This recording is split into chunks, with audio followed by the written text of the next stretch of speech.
아버지와 같은 그 사랑, 우리를 자녀 삼아 주신 하나님의 자녀로서의 효의 삶, 어떻게 해야 될 것인가, 하나님을 어떻게 섬겨야 될 것인가 하는 것을 말씀을 드리려고 합니다. 목사님이 어저께 제가 이제 주보를 만들으라고 본문 말씀하고 제목하고 대지하고를 드렸어요. 목사님이 하도 이상했던가 봐. 오늘 본문 말씀은 분명히 우리 목사님은 이제 배우기를 이건 성찬식 때 하는 말씀인데 왜 이렇게 하나님 자녀로서의 효라고 해놓고 이런 성경 본문을 주었을까? 그래가지고 확인 문자가 왔어요. 목사님 본문 어때요? 확인해 보느라고 그랬어요.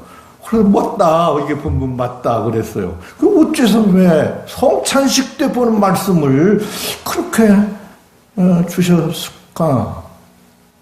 그런데 이 내용이 매우 중요합니다. 하나님 아버지로서 우리에게 얼마나 사랑하셨는가를 보여주는 말씀이에요. 요한일서 3장 1절 말씀에 이런 말씀이 나옵니다. 보라, 아버지께서 어떠한 사랑을 우리에게 주사 하나님의 자녀라 일컬음을 얻게 하셨는고 우리가 그러하도다. 그러므로 세상이 우리를 알지 못하면 그를 알지 못함이라. 그가 우리를 얼마나 사랑했는가 독생자 예수 그리스도를 보내주셨대요. 로마서 5장 8절 말씀에 이렇게 말합니다. 우리가 아직 죄인 되었을 때 그리스도께서 우리를 위하여 죽으심으로 하나님께서 우리에게 대한 자기의 사랑을 확증하셨느니라. 하나님께서 우리를 얼마나 사랑하셨는가, 그 사랑을 확증한 것이, 증명한 것이 예수 그리스도의 죽으심이라는 것이에요. 우리를 위해서 죽으신 것, 그 몸과 피, 그것을 우리를 위해서 다 주신 거라는 것입니다. 그러니까 하나님의 자녀된 우리는 항상 이 하나님의 사랑을 잊지 말아야 돼요. 예수님께서 하나님의 본체이신 하나님께서 이 땅에 오셔서 바로 다 주신 거, 자기를 다 주셔버린, 희생시켜버린 그 사랑, 그것을 또 잊지 않고 사는 것이 효입니다. 하나님의 그 사랑을 잊지 않고 사는 것이 하나님의 자녀예요. 효자는 부모의 사랑을 잊지 않고 사는 겁니다. 부모의 사랑을 다시 생각하고 살면 불효할 게 없어요. 불효한 짓을 할 수가 없습니다. 부모가, 어머니가, 아버지가 나를 이렇게 사랑해 주시는데 내가 어떻게 무슨 인간적인 계산을. 어저께 어떤 분들과 만나서 저녁 식사를 했는데 그 두 분을 동석해서 식사를 했는데 그 두 분이 한이 있더라고요. 그게 뭐냐면 부모가 자식이 여럿이었는데 편애를 했다는 것이에요. 그래서 형제들과 완전히 담을 쌓고 사는 두 분이었어요. 도저히 용서할 수가 없다는 겁니다. 부모가 어떻게 이럴 수가 있느냐. 같은 자녀를 이렇게 차별할 수가 있겠느냐. 편애할 수가 있느냐. 그러면서 지금까지 나이가 그렇게 많이 먹었는데도 그런 한을 가지고 있더라고요. 여러분, 어떤 부모가 편애를 하겠어요? 똑같죠. 오히려 어려우면 더 신경 쓰잖아요.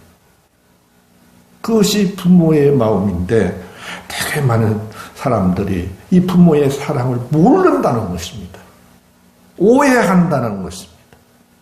여러분, 우리 하나님께서 우리를 얼마나 사랑하셨는가, 하나님의 자녀로 얼마나 사랑하셨는가, 하나님 자신을 희생시켜버린 겁니다. 효에 대한 SNS에 올해 회자되는 얘기가 하나 있습니다. 그게 뭐냐면요, 연호의 사랑과 가물치의 사랑이라고 하는 이 두 가지를 대비한 이건 이제 과학적이진 않아요. 그런데 이것은 매우 우화적이고 동화적이고 교육적인 이야기라 이제 회자됐더라고요. 그 얘기 가운데 연어입니다.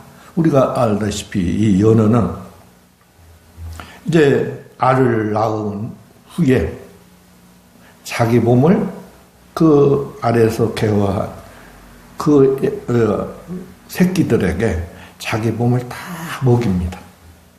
완전히 다 먹여버립니다. 극심한 고통을 참아내면서 자녀들 살리려고 그렇게 다 자기 몸, 자기 피 다 주어버립니다. 그렇게 성장하면 이제 그 엄마는 완전히 이제 뼈만 남고 다 없어져 버립니다. 바로 부모는 자기 몸을 다시 희생해 버리는 겁니다. 그게 하나님의 희생의 사랑을 보여주는 것이에요. 바로 우리는 이런 하나님의 사랑을 받고 있다고 하는 걸 한시도 잊지 말고 나는 이런 하나님의 몸과 피로 먹고 나는 사는 사람이야 하는 늘 생각을 가지고 꼭 하나님을 대하시기 바랍니다. 그러면 하나님에게 어찌 우리가 배신할 수가 있겠어요? 하나님이 이렇게 자기 몸과 피를 다 먹여주셔서 우리를 살려주셨는데 영생을 주셨는데 분명히 요한일서 4장 9절로 10절에 하나님의 사랑이 우리에게 이렇게 나타난 바 되었으니 하나님이 자기의 독생자를 세상에 보내심은 저로 말미암아 우리를 살리려 하심이라. 사랑은 여기 있으니 우리가 하나님을 사랑한 것이 아니요 오직 하나님이 우리를 사랑하사 우리 죄를 위하여 화목제로 그 아들을 보내셨느니라. 십자가에 못 박으셨느니라. 이렇게 자기 본체인 예수 그리스도를 이 땅에 보내서 완전히 우리를 살리려고 희생시켜버린 거예요. 연어처럼 희생시켜버린 거예요. 완전히 먹여버린 거예요. 이 믿음을 가지고 하나님의 그 희생적인 그 사랑을 늘 깨닫고 늘 살아가는 여러분들 되시기 바랍니다. 한시도 마음에 하나님이 자기를 희생시켜 나를 살려주셨어. 하나님 믿음을 한시도 잊지 말고 가지시기를 바랍니다.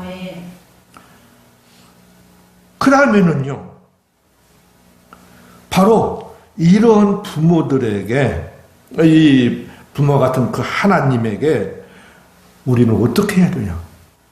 마찬가지로 희생해야 됩니다. 똑같은 그 SNS에 나오는 가물치의 사랑이에요. 반대요. 이것은 연어하고 이제 반대입니다. 이 물고기는 알을 가물치는 알을 낳은 후에 실명을 하게 된대요. 도저히 보이지를 않는 거지. 먹이를 찾을 수가 없어요. 그래서 배고파서 입을 쫙 벌리고 있어요. 이때 알에서 부화 나온 그 수천 마리의 새끼들이 엄마가 굶어 죽어가는 것을 눈을 볼 수가 없으니까 먹을 것을 구하지 못해서 그만 죽어가니까 자진해가지고 한 마리씩 그 어머니 입으로 들어가가지고 그 굶주린 배를 채워서 어미가 눈이 이제 밝아지게 되면 겨우 한 10% 남아서 이제 이 가물치 대를 이어간다는 것입니다. 바로 자기 자신을 낳게 해주신 그 어머니가 눈을 실명을 해버렸을 때 바로 이 가물치들은 자기들을 희생시켜서 엄마를 살게 해주셨다는 것입니다. 성경에서 그래서 에베소 5장 1절로 2절에서 이렇게 말합니다. 그러므로 사랑을 입은 자녀같이 너희는 하나님을 본받는 자가 되고 그리스도께서 너희를 사랑하신 것 같이 너희도 사랑하라. 하나님이 그렇게 몸을 희생시켜서 우리를 살려주셨다면 우리도 그 하나님께 이 가물치처럼 내 자신을 희생시켜서 섬기는 것이 이지 않느냐 하는 것이에요. 꼭 이 신앙을 가지시기 바랍니다. 하나님께 나를 드리는 이 신앙. 이 부모가 희생한 만큼 나도 희생하는 이런 신앙을 꼭 가지시기 바랍니다.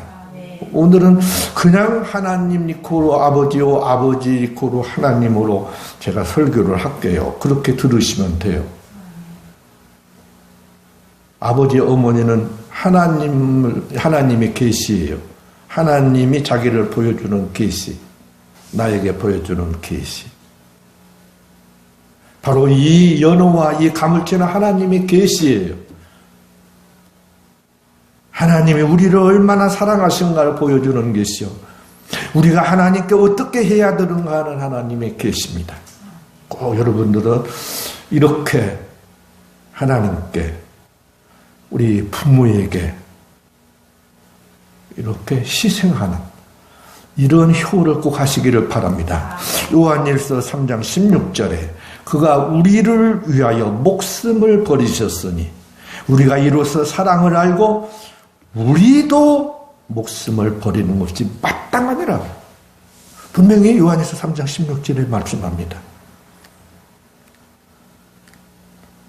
갈라디아서 2장 말씀 가보면 그래서 바울 사도는 바로 이 삶을 살았습니다. 그리스도께서 십자가에 못 박히셨으니 이제는 내가 그 십자가로 위해 살게 되었으니 내가 산 것이 아니오 오직 내 안에서 그리스도께서 사신 것이라. 이제 내가 육체 가운데 사는 것은 나를 사랑하사 나를 위하여 자기 몸을 버리신 하나님의 아들을 믿는 믿음 안에서 사랑으로 사는 것이다. 내가 사는 것은 이제 그리스도를 위해서 사는 것이다. 희생하신 그리스도를 위해서 살아가는 이 희생의 삶을 바울 사도는 살았다는 것입니다. 우리도 바울 사도처럼 이런 삶을 살아가시기를 바랍니다. 그래서 성경은 분명히 말합니다. 고린도전서 16장 22절에 만일 누구든지 주를 사랑하지 아니하거든 저주를 받을지어다 그래요. 얼마나 무서운 말씀입니까? 부모 같은 그 사랑으로 하나님께서 독생자 예수 그리스도 본체이신 바로 그분 몸을 희생하기 위해서 사랑해 주는데 그 주를 사랑하지 않으면 저주받으라 하고 말해요. 꼭 여러분들은 주를 사랑하는 이 삶을 꼭 사랑함으로 이 삶을 삶으로 꼭 저주를 받지 아니하고 축복을 받는 여러분들 꼭 되시기를 바랍니다. 분명히 우리 예수님께서 말씀하셨어요. 내 마음을 다하고 목숨을 다하고 뜻을 다하여 그리고 힘을 다하여 주 너의 하나님을 사랑하거라. 하나님이 우리를 이렇게 사랑했으니 우리도 그 하나님 앞에 마음, 목숨, 뜻 다해서 힘 다해서 사랑하라는 것입니다. 그것이 마땅하다는 것이 이것이 계명이라는 것이에요. 이 세상에 사는 동안에 하나님이 계시로 준 이 부모 앞에 이렇게 내가 조금이라도 희생해서 대개의 경우 인간의 사랑은 내리사랑이라고 그럽니다. 부모한테 받은 사랑은 어떻게 부모한테 갖겠어요? 그냥 자식한테 갚는 것이죠. 그렇게 이어간다고 그래요. 근데 성경은 그렇게 말하지 않아요. 부모에게 하라는 것이에요. 아들을 사랑하는 거. 오늘 영상처럼 내 40개 볼 때 내가 얼마나 예쁘겠어요. 그러니까 사진을 차에다도 달고 핸드폰에다 넣고 그랬어요. 저희가 애를 키울 때는 이런 게 없어가지고 안 했는데 제가 손녀 낳았을 때는 그냥 핸드폰에 손자 손녀 집어넣고 보고 기쁘고 묻고 그냥 그 재미로 살았어요. 그런데 과연 거기에 아버지의 사진이 있냐는 것이죠. 자식 사랑한 만큼 부모 좀 사랑하자 하는 것이에요. 부모께 좀 희생하자는 것입니다. 잠언서 23장은 분명히 말합니다. 내 낳은 아비에게 청정하고 네 늙은 어미를 경히 여기지 말아라. 내 부모를 즐겁게 하며 내 낳은 어미를 기쁘게 하거라. 최대한 기쁘게 해드리려고 노력하는 여러분들이 꼭 되시기를 바랍니다. 내 아들아, 아버지의 훈계를 들으며 내 어머니의 법을 떠나지 말아라. 어쨌든 부모에게 순종하면서 부모를 사랑하면서 부모를 기쁘게 하면서 사는 여러분들이 꼭 되시기 바랍니다. 그것이 효라는 것이에요. 하나님께도 이렇게 해야 돼요. 그 훈계 들으면서 순종하면서 그리고 그 하나님을 기쁘게 해드리면서 그 하나님의 말씀 훈계를 들으면서 그 법을 떠나지 아니하면서 사는 것. 그것이 말씀이 우리에게 주는 교훈입니다. 여러분들은 하나님 아버지, 그 하나님이 우리 아버지니까 아버지의 희생을 나를 위해서 해주셨으니까 그 아버지 앞에 효를 다하는 여러분들 꼭 되시기를 바랍니다. 이게 우리 한국에도 우리 아버지를 팝니다 하는 이제 동화책이 있어요. 그리고 또 이게 많이 나왔어요. 그런데 이제 미국 버전이 있습니다. 미국에서 우리 아버지 $10,000에 팝니다. 하는 이제 신문에 기사가 났습니다. 그 내용인지로서 자기 아버지가 수년 전부터 중풍과 치매로 병석에 누워 계셔가지고 그동안 밥도 먹여드리고 대소변도 받아냈는데 간병에 긴 병에 그렇게 효자가 없다고 이제는 지쳐서 더 감당할 수가 없어서 우리 이런 아버지 팔아버리려고 그러니 누구든지 이 광고를 보시고 우리 아버지 상할 사람이 있으면 전화를 주십시오 하고 이제 광고를 냈어요. 그런데 그 광고가 나가자 어떤 젊은 남자로부터 전화가 왔습니다. 이를 사겠다는 것이에요. 그래서 젊은이 환자를 돌보는 것이 그렇게 쉬운 일이 아닌데 이렇게 그냥 신문 나자마자 이렇게 전화를 하다니 일주일간 더 생각해보고 꼭 사고 싶다고 하는 생각이 들면 $10,000 해가지고 오게나 그래. 그냥 일주일이 지냈는데 그 젊은이가 그동안 깊이 생각을 해보고 아내와 그리고 그 아들과 상의를 한 결과 우리는 고아원에서 자라서 아버지라고 한 말 한 번도 불러보지 못했으니 그것이 제일 우리 부럽지 않냐. 우리가 부자를 못 살지만 이렇게 단단한 가정을 이루고 사는데 아버지가 없어가지고 아버지 좀 부르고 살면 얼마나 좋을까. 이 행복한 가정에 이 아버지가 계시면 얼마나 좋을까. 그래서 만장일치로 상의를 해가지고 $10,000를 준비해가지고 왔어요. 얘는 보내준 그 주소를 가지고 얘는 차를 타고 갔는데 동네를 보니까 이게 부자 동네인 거예요. 미국 사람들은 부자들끼리 또 모여 산다네요. 그래서 부자 동네예요. 주소를 보니까 큰 대문인데 그 주소가 딱 맞아요. 그래서 초인종을 누르니까 하인이 나오더니 어서 오십시오. 마마님이 지금 기다리고 계십니다. 그리고 들어가서 인사를 드리니까 자네가 신체 아버지를 사겠는가? $10,000를 4개, $10,000를 계약서. 공증인, 미국은 다 또 이게 법적으로 해야 되잖아요. 법적. 그리고 부모와 자식으로서 모든 것은 다 상속해 준다. 하는 계약서를 딱 작성을 했어요. 그래야 공증 다 받아놨어요. 그러놓고 아버님 인사 받으십시오. 인사 딱 하고 가시죠. 그러니까 야, 갈 것 없다. 네가 와라. 네 식구들 다 데리고 내 재산 다 처리해가지고 와라. 이것은 다 네 것이다. 공정 다 해놨어. 그러니까 다 네 것이야. 여러분, 우리 하나님 아버지가 이렇게 지금 우리를 하나님 자녀 삼아주셨어요. 그리고 다 계약서 써놓고 다 줄 거야, 이제. 수집 맞은 겁니다. 이 하나님 아버지 잘 모시고 고사시기 바랍니다. 이 하나님 아버지께 모시고 살라고 하시기 바랍니다. 이 하나님께서 이렇게 광고 내시고 누구든지 나를 아버지만 삼아라. 그러면 다 준다. 공정 딱 써주신 거예요. 이 하나님 잘 모시고 사시기 바랍니다. 이 하나님 그냥 남보듯 세우지 마세요. 우리 하나님 이보다 더 잘 살아요. 이 $10,000 광고 낸 양반보다 더 잘 산다고요. 여러분, 우리 하나님께서 신천신지 다 준비해 놓고 데려온다고 했어요. 어떤 분들은 이거 거짓말인 줄 알아요. 그런데 요새 극명히 지금 요새 신문 보신 분들 이 지구와 똑같은 행성이 또 하나 있대요. 그게 지금 다가오고 있대요.